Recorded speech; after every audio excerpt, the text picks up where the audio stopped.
երկու փոքր նախագծերի հետ կապված, մեկ հունվարի 27-ը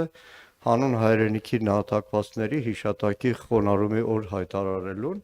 Հայաստան խմբակցությունը այդ հարցով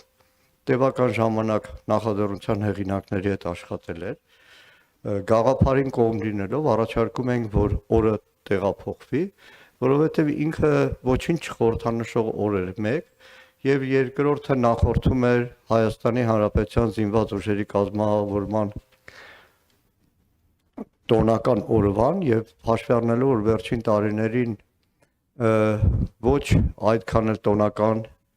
ստվերոտ էր նշել իշխանությունները մեր զինված ուժերի, մեր հայոց բանակի կազմավորման օրը, շատ ավելի կստվեր էր դա։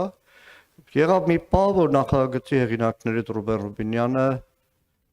բանակցությունների մեջ էր մեր գործընկերոջ հետ, Արծուկ Մինասյանի, նույնիսկ գաղափար կար Սուրբ Հաչվերաստոնի հաջորդ օրը, որը նաև մեռելոց է, որը սեպտեմբեր ամսին է եւ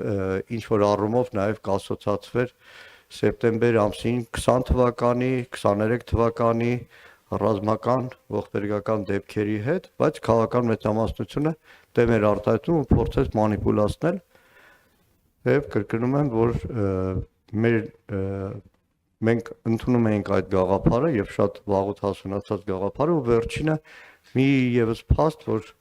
որպես դեր նախին գործընկեր եմ ասում, սիրում եմ ես փաստերը միշտ իրար կողքի դնել ու խորհուրդ կտամ բոլոր փաստերը իրար կողքի դնելուց հետո եզրակացության գալ 24 թվականին այս նախագիծը եղել է Գեգամ Նազարյանի հեղինակմամբ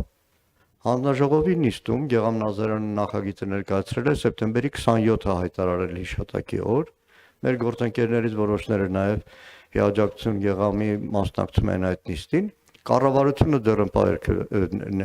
դեմ էր արտահայտվել այդ օրվան եւ առաջարկել էր դե մեկա բանակի օրը նշվում է այցելում ենք նահատակներին ինչին ի պատասխան Գեգամ Նազարյանը վրթովել էր որ պետք չի ողջերին եւ նահատակներին խառնել իրար եւ դրա համար այդ ժամանակ նախագիծը 2 ամսով հետ քաշեց չգիտեմ ինչ էր փոխվել նրա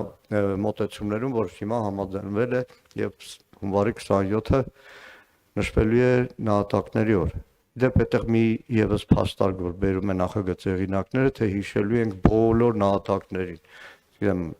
Վարդան Մամիկոնյանից Տիգրան Մեծից սկսած պետք է հիշեցնեմ որ Վարդանանց տոնը ամեն փետրվար երկրորդ ուրբաթ օրը հայ ժողովուրդը արդեն հարյուրամյակներ նշում է սրբադասված Վարդանանց նահատակների օր Սարդարապետի հերոսներին բոլորը հիշում են մայիսի 28-ին Սարդարապետի եւ առաջին հանրապետության օր, բայց ցավոք սրտի անցնող տարի սեպտեմբեր 27-ը իմիջիալոց են հիշում բոլորը պետական քարոզչական համակարգում, ավելի խայտառակ էր մեր պաշտպանության նախարարությունը, խայտառակ ուղղակի, որի պաշտոնական զինուժ ծրագիրը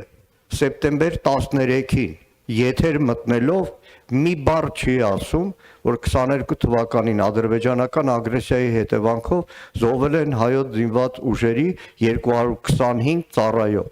որոնք իրենց պարտն են կատարում։ Դրանից հետո է ճամարտակել բամենք զոհերի հիշատակ հարգում ենք, այդպես են հարգում։ Ուղղակի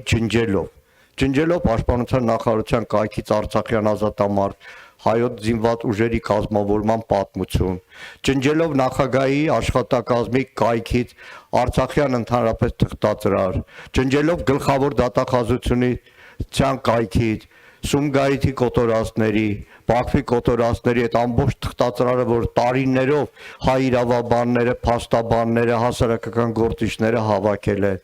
ջնջելով արտաքին գործերի նախարարության կայքից Արցախյան բանակցությունների հետ կապված հսկայական թղթածրար, այդպես են հիշում եւ այդ ուրացության վերջին կաթիլն էլ երևի թե Դավոսում 3 առաջ օրը Հայաստանի նախագահ ներկայացող Վահագն Խաչատրյանի վիզա ծռած Ալիևին